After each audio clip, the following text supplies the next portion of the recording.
All right, GM, sir, how you doing today? Yeah, there you go. Hello, hello. Just two of us today. How are we doing?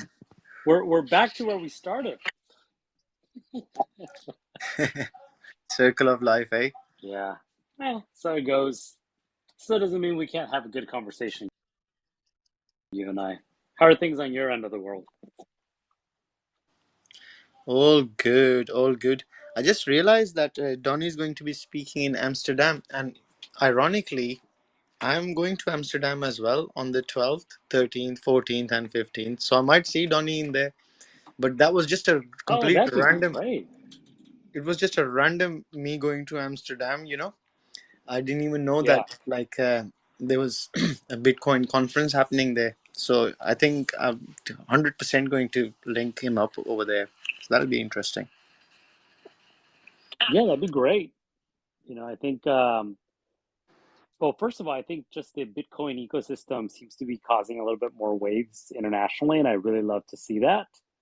Because for the longest time, I don't know, maybe it's just me, but it felt like Miami and had like a big kind of Bitcoin shill, but there wasn't much else going on globally. Maybe I'm just not in the loop. Do you know? No idea at all. As I said, it completely random. But it's like some sort of a BTC inscription thing which is happening. So Yeah. also you're getting rugged, Humpty. Um, Ah, shoot. the sound is not very good. Not very good, huh? Okay, let me see if I can't switch devices. I'm gonna mute here for a moment. I'm gonna plug in from my personal account. One moment.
Alrighty, GM, can you hear me from here better? Yeah, it's a bit better than before. Yep. I do realize my headphone is one of them is not working, so I don't know. Sorry, I don't know if that's what's causing the issue. But we're gonna try. Never mind. It's still bad. No, it's okay. I can hear you much better than before. Let's say like Okay. it's improved about 70%. Oh wow. Oh, that's. I'm sorry to hear that I was having such issues over there. Let me also go and turn down the volume on the other device. That's what happens when I'm trying to do two devices in the same place. Yep.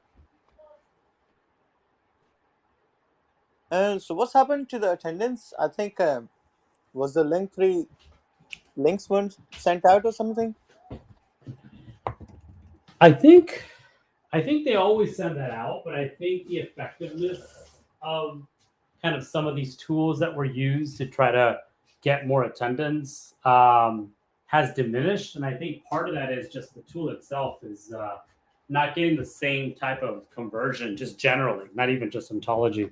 So because of that, I think that there's little value, less value in terms of kind of the conversion, like I said before, from posting it there to the people that actually show up here to the conversation. Well, we can always create a generic audience. I mean, we just have to approach it slightly differently. Yeah.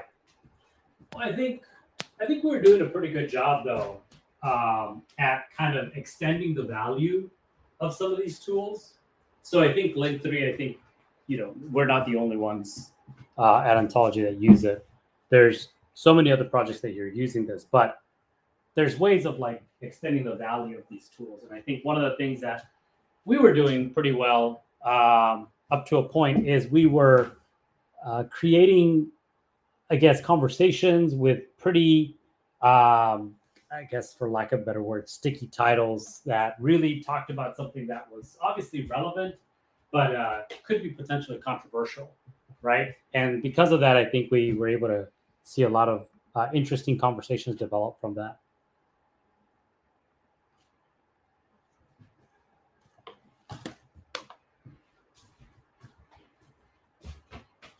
I don't know if I'm losing you. I don't know. I don't know if I'm personally having a lot of like technical issues Yeah, there. bro, you're rugging very badly now again. Oh my goodness, no. Okay, I'm really trying to keep this space together. Let's try to go as far as we can. Obviously, it seems like we're having some issues here. Well, but like I was saying, tell me what's going on your side. Well, you were telling me you're planning on traveling. We started talking about the Bitcoin developer ecosystem. Donnie inscriptions, all that fun stuff. What else? Like, what have you been up to? Are anything catching your eye these days in terms of new products, new conversations?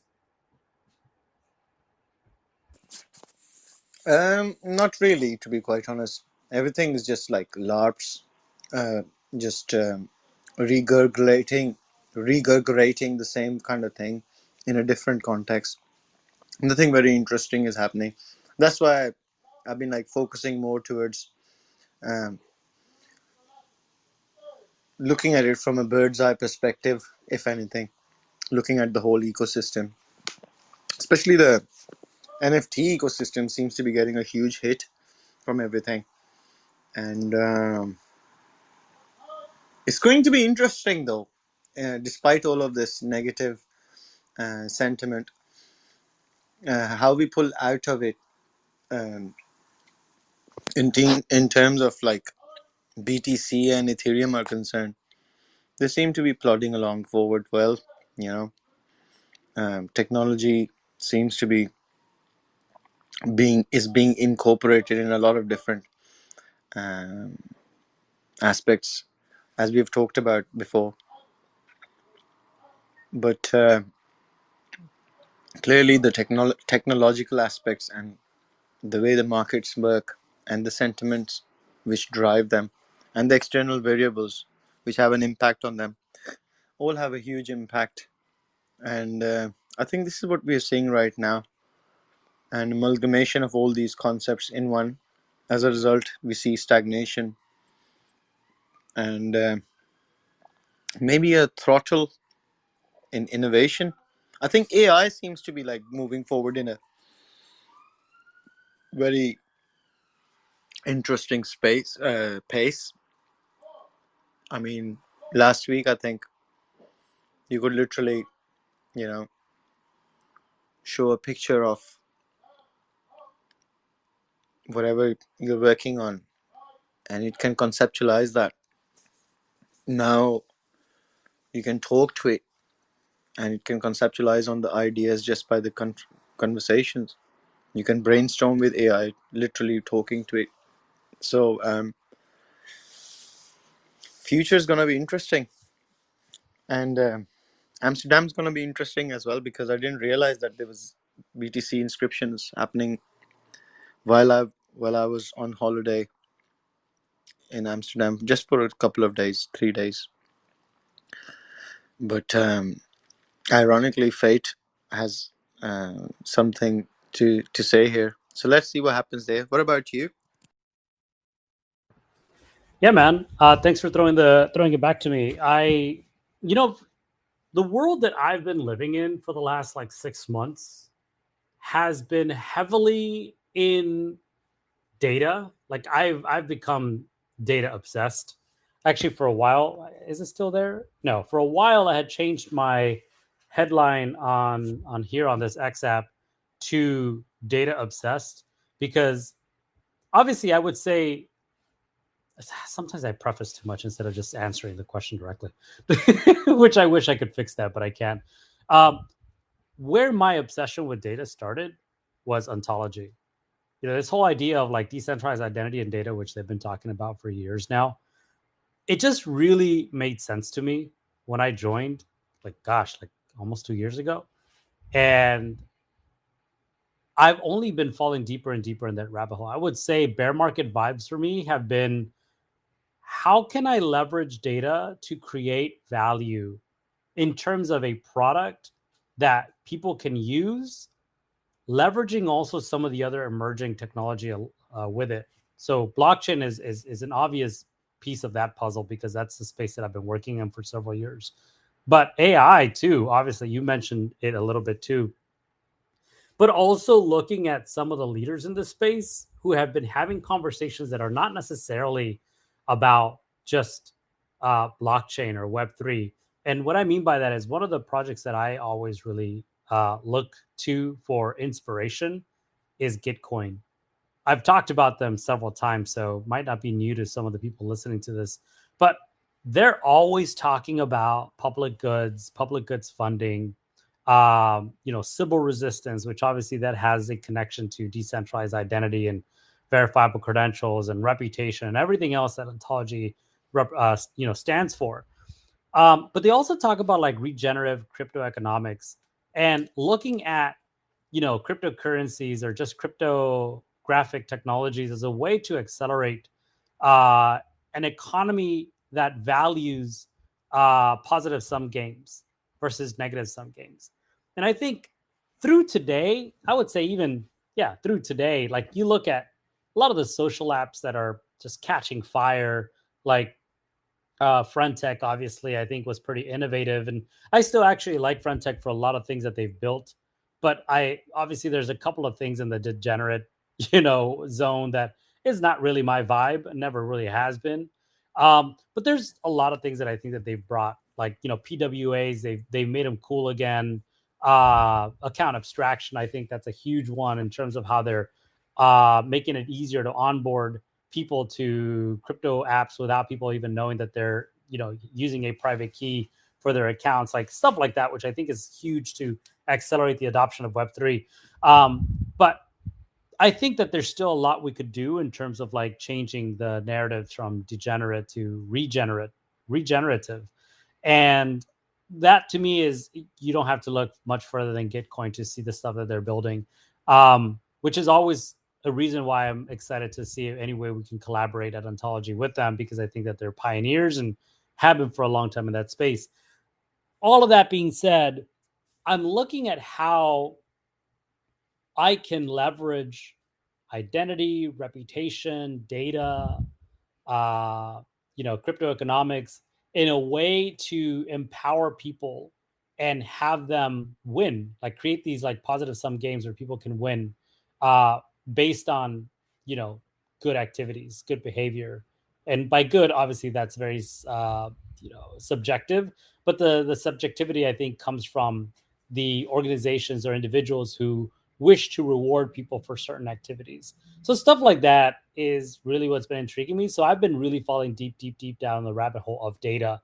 And so I don't know if you follow me, you've probably seen me retweeting a couple of things from Dune and Farcaster, and even today, one of the people that I follow on the X app here, Coffee, he posted that he's built this new product called Bundle Bear, which is really just a dashboard for looking at the growth of ERC 4337 smart accounts, which I guess is the new standardization of multi-sigs, if you will, as they are all otherwise known, like the Gnosis safe and stuff like that. So yeah, sorry to go deep on a tangent like that, but that's kind of the stuff that's exciting for me and the stuff that I've been really busy with over the past few months. That sounds amazing. So, can you talk a bit more about Gitcoin and like what exactly is happening over there? Is it like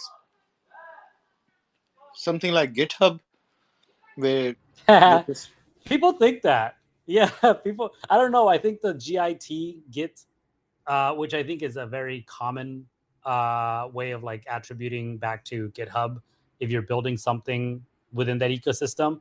So your thought that it might have something to do with GitHub is not misguided. But Gitcoin is not like decentralized GitHub. Gitcoin, what they do is they've created a platform for that's now been going on for over 2 years. Gosh, I want to say maybe 4, but I might be lying there. So definitely over 2 years, where any project can submit to any of their funding rounds to get funds from the community. And you as a community member, just, hey, I'm Humpty. If I find value in that project, I'll give them some funds. It doesn't have to be like $100. It doesn't have to be $1,000. It really just is about, it's a signal, right? Sharing that or showing that I believe that that project is important. And so even if I give them $1, it's a signal in the positive direction. What makes it interesting and what Gitcoin has really innovated with, and this is, by the way, something that was proposed by Vitalik years ago, and this is really what catapulted the development of Gitcoin from its very beginning, was quadratic funding.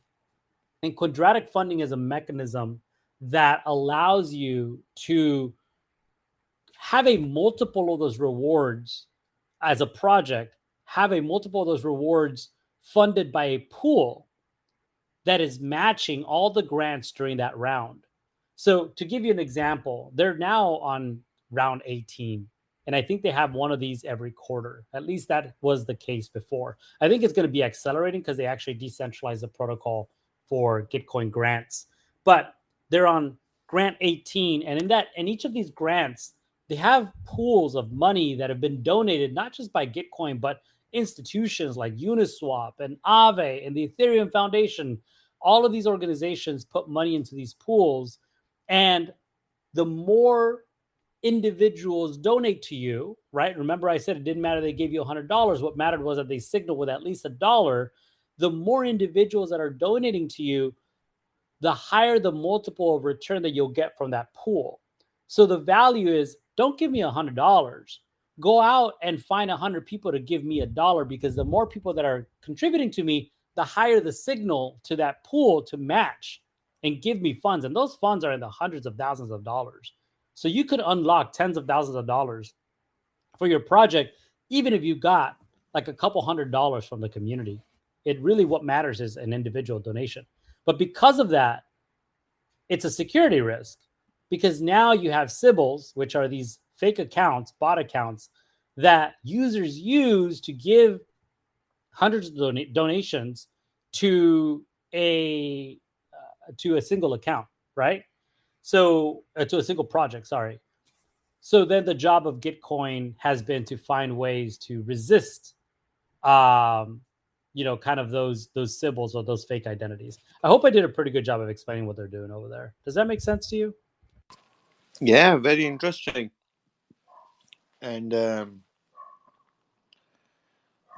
it's a very nice way of dealing with it as well, because this has always been a problem industry wide, getting Sybil attacks. So coming up with a way of using on-chain credibility, and also, if I understand correctly, on-chain reputation, because you're going to be using your reputation to connect with other people, and because everyone is getting incentivized to increase the signal, it's in everyone's interest to make that signal strong. And in order for them to make that signal strong, it needs to have some sort of viable product there for anyone to catch an eye on it in the first place. So it sounds like a very interesting thing. in terms of using technology and creating an intra network which helps overcome tasks Yeah. while Yeah. I mean, incentivizing everyone in it. yeah, definitely. I mean, it's a matter of just like, I think Gitcoin has said this for a long time, and I agree. And again, there's probably a handful of projects in this ecosystem that I look to as true leaders, right? And I think leadership goes beyond innovation. It has to do with uh, the right ethos for why you exist and what you are building, which is really important to me whenever I build a business. It's about how can I create businesses that are anchored by an ethos that's aligned to kind of the ecosystem I wish to see in the future here. So yeah, so Gitcoin is just one of those projects that has that type of consistency and has that type of maturity. Uh, so I forgot why I said initially why I brought Gitcoin up. Oh, data. And yeah, so one of the things that they've kind of also been pioneers of is this idea of retroactive public goods funding, RPGF. I don't know if you've heard of that, but that basically is creating incentives that are retroactive. So a lot of times we create incentives that are uh, asking people to take an action, right? So go and buy this token, and if you buy it, then you'll get some sort of reward for it. Buy an NFT and you get a reward for it. Like a lot of the things are not retroactive, but in an ecosystem, particularly DAOs, where a lot of people volunteer work because it's aligned with their own values, right? So it's values aligned. It's important to recognize those people retroactively because it's like, oh, we didn't know we needed that, but thank you for taking the leadership to actually creating that. And so retroactive public goods funding is basically a long, very long word or words that just basically means these are rewards for people who have done or created value in some way. And so I don't know if you've seen on my uh, X accounts headline or bio, but I talk about building mosaic drops. Really, the best way I could define what that is, it's a retroactive public goods funding product using open data. So it basically says, okay, let's look at all of the different, or let's add as many touch points or data points as possible where there's a lot of meaningful activity, maybe in very specific verticals of Web3, saying DeFi, social, infrastructure, et cetera, public goods, and then calculate a quote unquote score based on the activities that we wish to see in that given ecosystem, and then reward people retroactively for that. And anyone can participate that in the future too, because the whole idea is you're using this as a vehicle, not just to reward people who have done really good work in your ecosystem, but to tell people, hey, this is the kind of work that's important to us. And so here's an incentive for going to do that. So that's why that's been a very interesting space for me and why I've been getting so deep into it. And not to kind of uh, put a fork here in the road, but it's also the reason why I'm still very much interested and supportive of Ontology's product ecosystem, because OntID and Onto and Orange Protocol all basically play a role in how all of this can get done in terms of creating unique identities, right? Using a wallet that allows you to very easily create this interoperable identity across different blockchains from which you can generate reputation. I'm telling you right now, I don't want to be building reputation scores for anyone. So if Orange Protocol can build that, fantastic. We'll leverage that scoring to issue rewards, right, on Mosaic. So for me, it's just an extension of everything that I've learned and built with ontology, and I continue to build because I think that there's a lot of value in kind of continuing to explore that space. Oh, excellent. So is Git coin basically going to be using ontologies like digital identification credentials moving forward or something? So the question is, yeah, so I would say that I am currently pitching the Gitcoin team to add orange credentials, firstly, to the passport, because I think that they're a good signal, especially if ontology keeps building that out. I'm also pitching that entire suite of products that I just mentioned, OntID, Onto, and Orange, which, by the way, for me, that is like what you start with when you talk about ontology. I realize they have a blockchain, but for me, ontology's really big differentiator is its identity technology. And so because of that, whenever I talk to any project that is in my vicinity that I'm talking about, just anything, and I bring up ontology, I talk about those three products because those three products actually work incredibly well together. So Orange Protocol is the first thing that I'd be pitching to Gitcoin Passport. After that, using maybe OntID as another way to verify your identity using verifiable credentials. It's probably a little bit harder because they have to integrate a protocol onto another protocol, whereas with credentials, it's just you're basically scanning those wallets for those SBTs that Orange has issued. So it's much easier on the integration front. Wow. Well, good luck, bro. I hope that they see the value in ontology like the way we see it. Orange Protocol obviously is using the technology provided by the OntID. So looking forward to like seeing that integration. I think it could really work out. If I was to like hypothesize about how things are working, I mean, if you don't look at Orange Protocol as a signal itself, if you was to just look at the technology, I mean, it makes sense because on one side you're incentivizing users to generate people so that they can join that signal, strengthen it, and everyone benefits from it. But then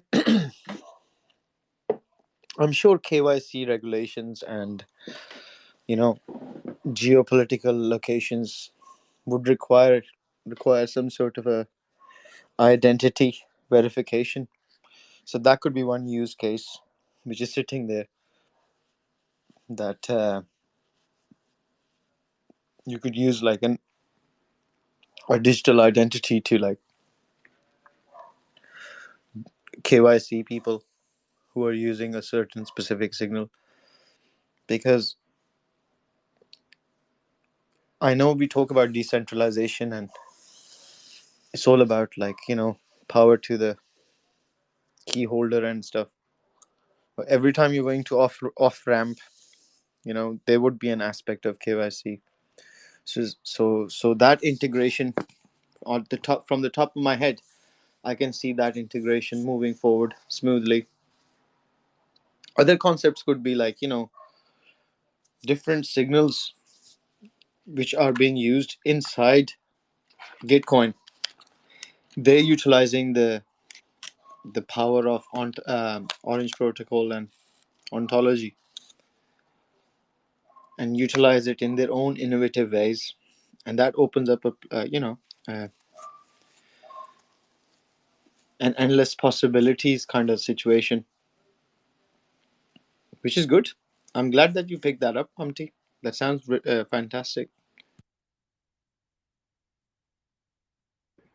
Thanks, man. Yeah, I mean, at the bottom of my what's the word that I'm trying to use here? I don't know. Like my brain's a little fried this afternoon, but at the end of the day, I'm a hacker. I've been, and it's funny because I'm not a hacker in the traditional sense. Like I'm not the world's best coder. I'll tell you that. I'll be the first one to tell you that. I hack businesses, and for years I've built several businesses of varying levels of success. They all have not been successful, but they've all, I would say, 95 to 99% of them have been in the tech space. And so what I mean by I'm a hacker of business means I see opportunities, and I know technology is the way to kind of accelerate these opportunities. It's just a matter of being able to be at the right place at the right time many times with these ideas, and just have unlimited conviction, right? To say, I'm going to stick with that because that actually is meaningful. And so this is just another opportunity that I think I've seen that is largely unaddressed and has a ton of potential. And just there's people and projects involved that I really care a lot about, and I think are worthwhile projects. Their values aligned with me, and so because of that, I'm going to spend a little bit more time maybe than I would otherwise. I'm glad that you're finding these projects, bro, because I've just gone like I've just like minimized the living daylights out of. I remember like there was a time I had like about 300, 400 projects on my Discord, and yeah, I've kind of like minimized quite a lot because I think my core values were not being aligned with them. But hearing about Gitcoin sounds really interesting. I've never really paid attention. Like, I'm glad that we talked about it because it sounds like a very egalitarian, fair, good for all, helping innovation, moving things forward. All of these kind of vibes it's giving me. Yeah, I like that word, egalitarian. Actually, I've been thinking about improving my day to day language. I used to be much better um, at using better language, but I don't know what's happened in the last couple of like maybe year or so. I've noticed that it's deteriorated a bit, and I know part of that maybe is because I don't read as much as I used to. I used to really, I used to consume at least 2 or 3 books a month, and now if I finish a book or two in a year, is like, whoa, great job. If anything, my wife's picked up the habit where now she's going through like at least 4 books a month, and I'm so excited about that. I'm so proud of her. Um, but part of it is because I'm so busy with everything else that I don't really allow myself the luxury of time to read for fun. But because of that, my vocabulary is suffering. So thank you for putting for using that word, because I know it's a really good one, and something that has obviously a lot of importance to me too, in terms of my own kind of meaning and purpose in this space and anything that I build as well. Cheers, bro. And a little like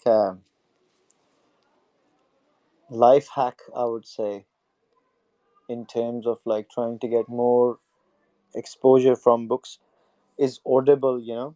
What I do is like, if normally if one book would take me, I don't know, 10 days to read, if I go on Audible and find the digital version of that, it's like a 3 or 4 hour or 6 to 7 hour game, and you basically ingested the whole book, which I find really helpful. Also, you can go on YouTube as well, and sometimes you'll find like some good books. They'll have an audio version on YouTube, which you can, I suppose, download offline or display. And if you have time, like 4 or 5 hours, and you can go through quite a lot of books. A recent book I've been planning to explore is The Beekeeper of Aleppo. It's a very interesting book. So I'll let you know how I get on with it. Thanks. Yeah, I actually have, you know what? So I have a bad habit of like collecting, and it's so funny because Donnie, he's hosted this Twitter Space series, 12 episodes long, and I jumped into it a few times and kind of shared some of my personal experiences and the things that he was talking about in those spaces. And one of the things that we talked about was like collecting, and I would say I have a bit of an addiction in collecting. I collect everything from, comic books to um, like what is it, Gundam plastic models. Like I build them and I display them. Um, website domains. Like I have way too many domains that I've bought over the course of years. Like obviously working in the IT business initially, coming before Web3, I needed them for customers, but then I just never got rid of them. And now in the Web3 space with all these different product ideas, I keep buying domains. One of the things that I also do is I buy books and I'm like, oh, I'm going to read this one. I'm going to read this one. My library looks great. Anybody walked into my house would think that I'm actually an incredible reader because I just have so many books. But that doesn't mean that I'm reading them, which is actually quite embarrassing to say out loud. But I do listen to Audible. Here's the tricky thing, though. Working from home, I think, has actually been quite deteriorating to me um, because working from home means two things. Means there's no start and end time to my work. So because of that, I usually start as soon as my family leaves. So my wife goes to work, my daughter goes to school, and I start working. That's usually very early. And they'll get home and I'll shut things down, but then I'll turn things back on. So I don't really give myself those boundaries of when work starts and ends. So that's maybe not a great thing. The other thing is the time that I had to listen to audiobooks was when I was on the road. If I was on the train, if I was on the bus, if I was driving, if I was biking, or maybe not if I was biking because I want to pay attention to the road, but I would be listening to podcasts, I'd be listening to my audiobooks. That a lot of that has suffered because of that. So working from home has a lot of benefits, but it also has a lot of negative things. And I would say those two things for me probably have been the most evident. You know what? It's uh, it's funny that you say that because another reason why I came out of all these discords was because I wasn't really paying that much attention to my students as I normally would. And the reason why I chose to be a martial arts teacher is because I love the great outdoors, and my training is based around outside and all of that stuff. Experience all the four seasons, train in the rain, train in the snow, train in good weather, all of that stuff. I believe that all of these different aspects of the our ecosystem are important for us. They reflect on us, they impact us, from things like vitamin D levels to serotonin levels to our cardiac rhythms and circadian rhythms. There's too many different aspects, and then our grounding. So what I realized was that I was missing out on quite a lot, because you can get engrossed in things or the rabbit holes, and before you know it, you missed out on a good bit of day. Or so all of these things matter. So finding, I think, the right balance is the key in all of this.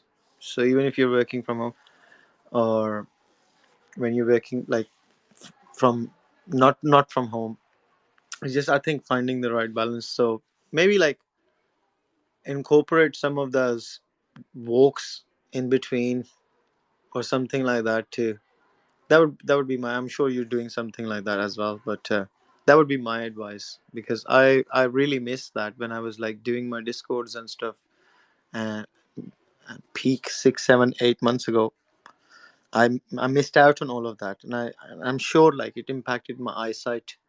I'm sure it's improved now, because you were so like, you don't realize, but constantly looking at screens, that's not good as well, and it places some pressure on the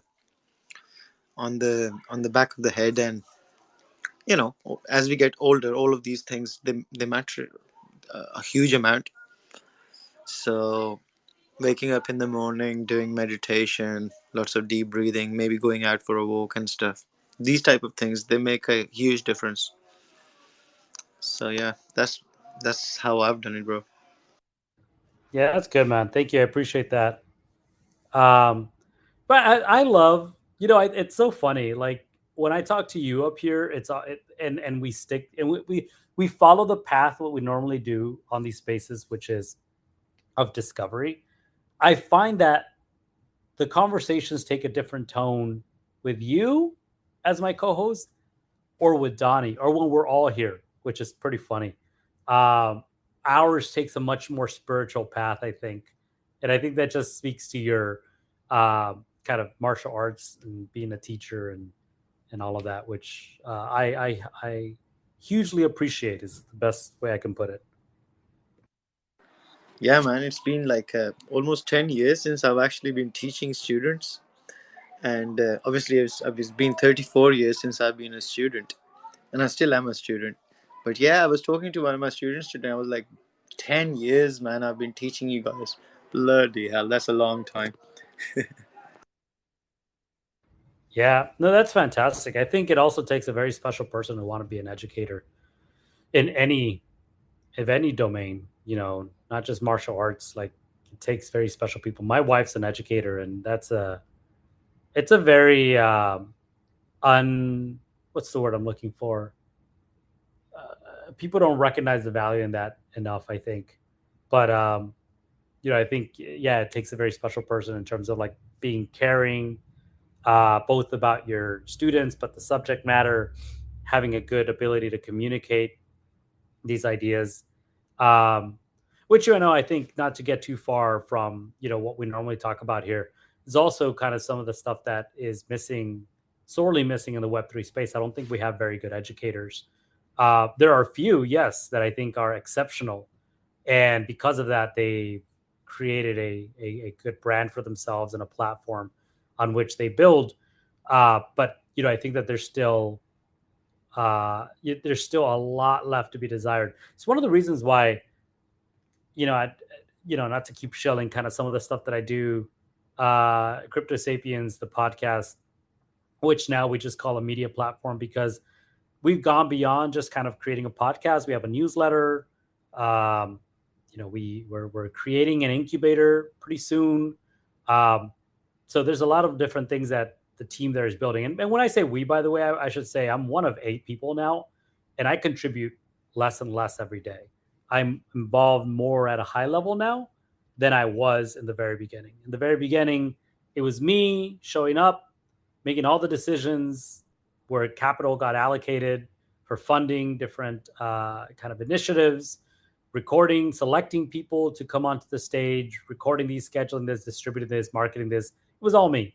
But over the course of 2 years as well, that's decentralized a bit. And I'm really proud of the work that's been done there, where now there's 8 people there contributing pretty regularly, with 2 hosts, Donnie being one of them and Rachel being another, who are the ones that are selecting and recording. And there's someone who manages all the production side of things and the engineering, and another person that manages the distribution and marketing. So it's really fun to see that have evolved too. But really, just to kind of go back to the point I was trying to make about it, is that's the reason why I chose to decentralize that, and just, instead of keeping it just about me and being my personal brand, which I know that there's probably more value in me having kept it just me. But at the end of the day, I think that there's a need to facilitate more educators in this space and create content that touches on different ideas and speaks to different personas. and I won't be able to understand all those different areas, and I won't be able to speak to everyone. So people like Donnie can speak to a whole different community. People like Rachel can think about and touch on different topics that I couldn't before. So I think that that's been really fun, and I'm always very happy to see new people come on as educators and take that role on themselves and become proficient too. Well done. I think you've come a long way from. I remember when you initially started the Crypto Sapiens podcast. So, yeah, I mean, hard work pays off, and constantly being in the space and trying to add your whatever you have gained and trying to like add that value onto the space is greatly appreciated by everyone. And karmic values obviously return the favor by expanding and giving abundance. So I'm very pleased to hear that, like, Crypto Sapiens is expanding, and one day I would love to be a part of that podcast and maybe just chat with you guys over there as well.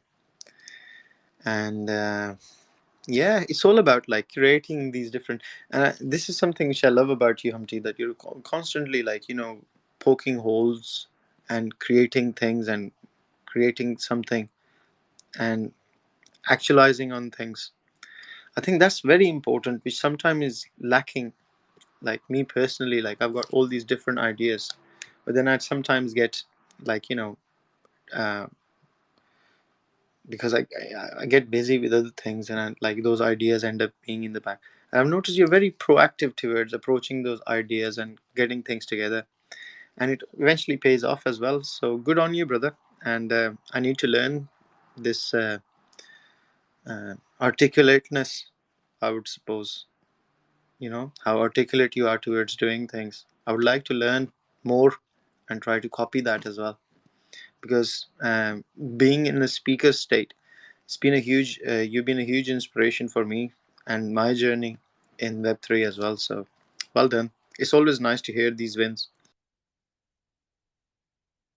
Yeah, thank you, man. Appreciate that. It's exhausting, which is why I think maybe I need like 4 vacations a year. I need to learn from you. So it's funny, we always learn from the other person. I think that's why we're here together. Because I think that you got a much more um, holistic view on life. I think. I mean, obviously, I don't know everything about you, but at least the way you present yourself, there's a much more thoughtful and holistic, uh, you know, the way that you engage life.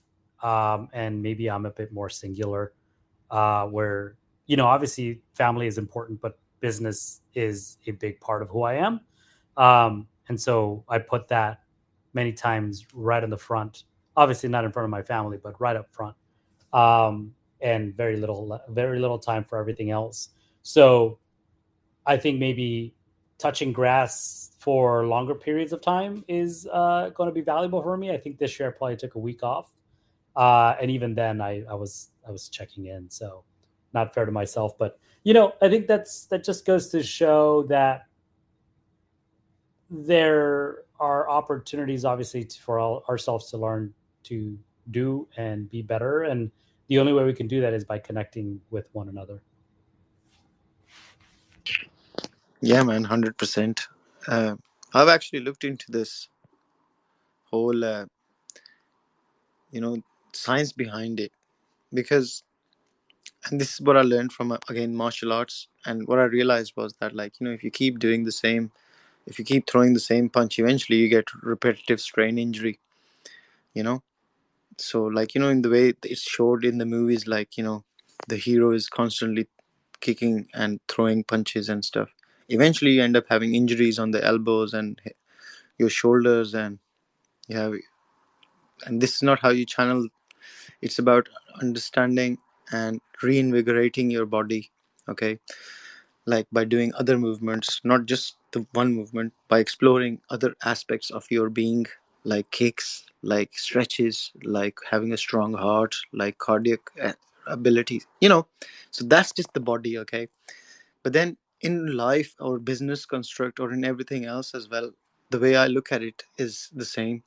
It's the same thing. So a prefrontal cortex is something which is like, needs to be used for new experiences. And when that is used, it reinvigorates the whole brain, which eventually increases the productivity.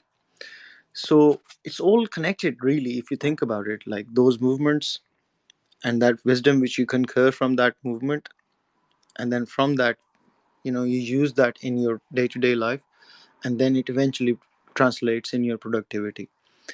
And I know it's like a long circle, but it makes sense. And it like, so traveling is the same. When you're going to new areas, new languages, like new experience, it's reinvigorating your being, which eventually translates towards more aspects of you which you probably didn't know about.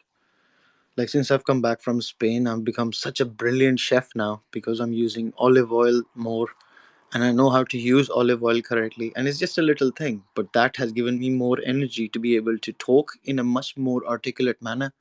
So suddenly, having the right foods by experiencing something has changed my perspective over things. Plus, I learned the language and I realized that there were so many commonalities between, Spanish and English, and Don't get us started on the Spanish Polaris. oh my God, brother. I've been going through some crazy, like, self discoveries there, especially with the language. And I think I've done really well. Like, the first 3 days I was struggled, and then the last 7 days I was speaking Spanish with everyone. So, I managed it. So here we are. I think it comes to the end of the conversation. I suppose we've got last 5 minutes left. Yeah. Yeah, I appreciate that. Obviously, I'm teasing you because I think when we first started practicing, you and I, you were maybe in the first couple of days, and it was a bit rough. But I do acknowledge the fact that you've been there a while, and really, I think the most important thing is you uh, didn't just immerse yourself. You went in with that type of mentality, like I'm going to make the best of this situation in terms of like try to extract as much value as I can in terms of like, learning a language, immersing myself in the culture. Like you said, even learning how to cook better. I think that's such a beautiful thing. So bravo to you for just going in with that type of mentality. Most people who travel don't necessarily do that. I think they kind of bring their culture and their ideas to wherever they go. And a lot of times that actually ends up being the wrong way to travel. Um, yeah, like you said, we're here the last 5 minutes. We've covered a lot. I don't know what we covered, but I think we've covered a lot. I know we talked about like the Bitcoin ecosystem, kind of traveling and going on the conference circuit, speaking, becoming better speakers, living a more holistic life. We even talked about the ontology identity stack. So, hey, I think we covered a lot in this space. So, thank you for Polaris for being such a wonderful co-host, and for everybody who tuned in, thank you so much for jumping on. Next time, don't hesitate to raise your hand. We'll be happy to bring you up here to the stage to speak as well, and share your thoughts on some of the things that we're talking about. As usual, we're here every Thursday at the same time. So until then, everybody have a good rest of your week and a wonderful weekend. See you again next week. Bye-bye, everyone. Take care, everyone. Have a fantastic week. See you next week.